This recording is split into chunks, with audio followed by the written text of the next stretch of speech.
There has been contracts in Deathball where a particular person has been paid by a Deathball clan millions of gems to stay with their clan for a particular set of time. Before we get into the specifics of that, however, I need you to smash that like and subscribe button. I am trying to hit 100K. I need your guys' help, so let's begin. So you might be wondering, Chrisman, like, what the heck am I talking about? Like, contract and such? Well, if you ever watch any sports, you know, NFL, baseball, hockey, whatever, they'll make a contract with the player like, hey, you play for our team for like a year and we'll pay you $10 million.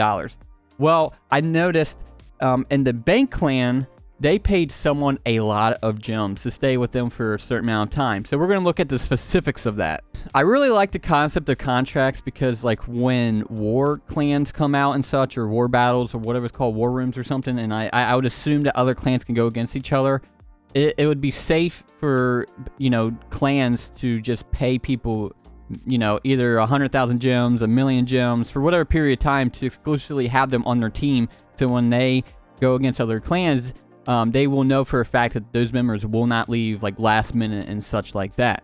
So let's go over this contract. So, and it's like right here, this is the whole contract. It's really cool. And I hope more clans start doing this. It'd be really cool to see how stacked some of these teams can get with contracts, and like, that'd be really cool.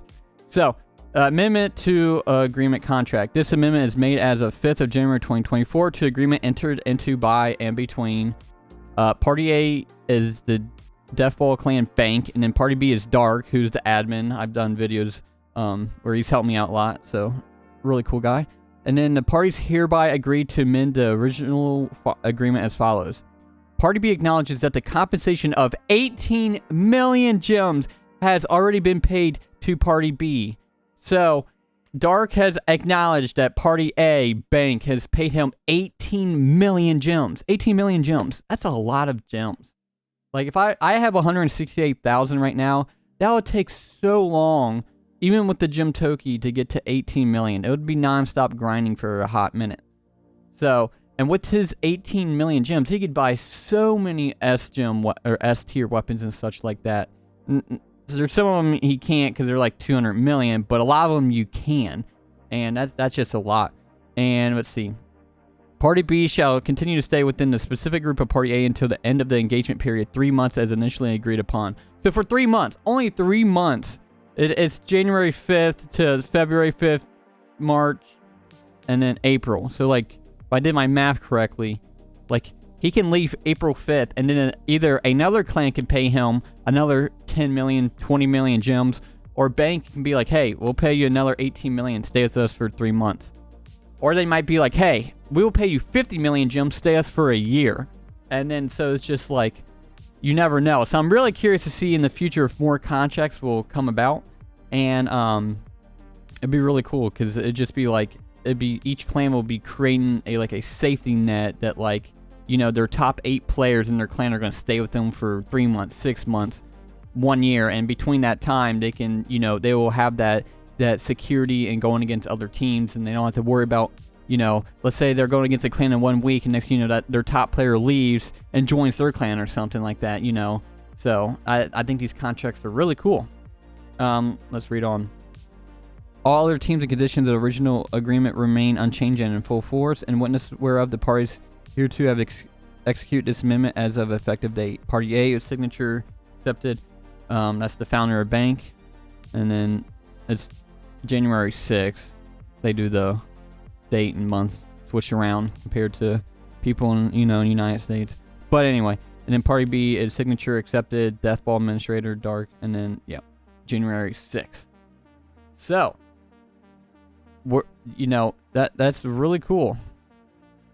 That's really cool. And if you ask Charisma, do you have a contract yet? No, I do not. So I'm not expecting people to throw contracts at me, but you know, if a clan did, I might consider. As of right now, I'm chilling. But that's really cool because I know when we come over here, they got the war room, which I would think to a certain extent that you could go against other clans.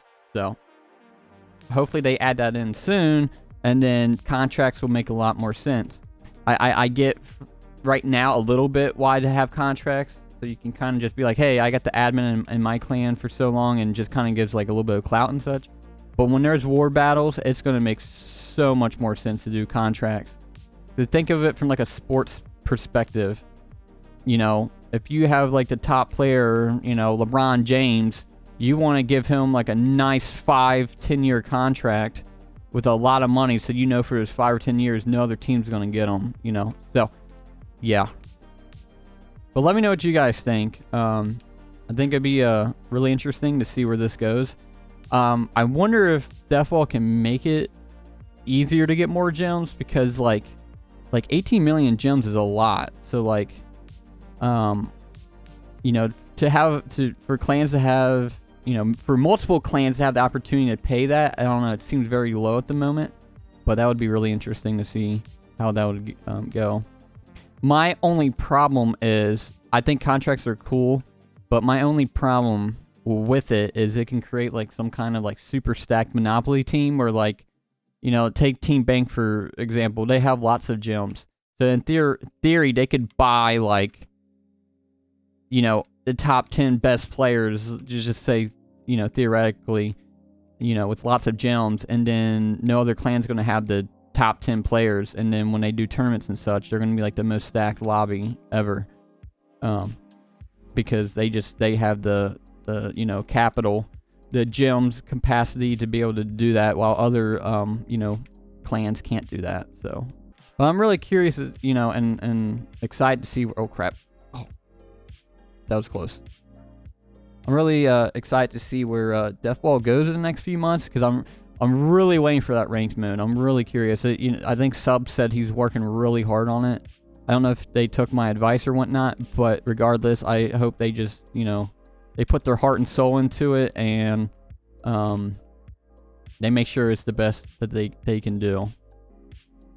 I was, you know, I was talking to one of the higher ups yesterday, and I was like, you know, trying to get them to make a champion that can go against super aggro people, because I don't know about you guys that are watching, but I've been going against some aggro people, and I'm not talking like, you know, I'm talking they like the whole time they'll like follow you.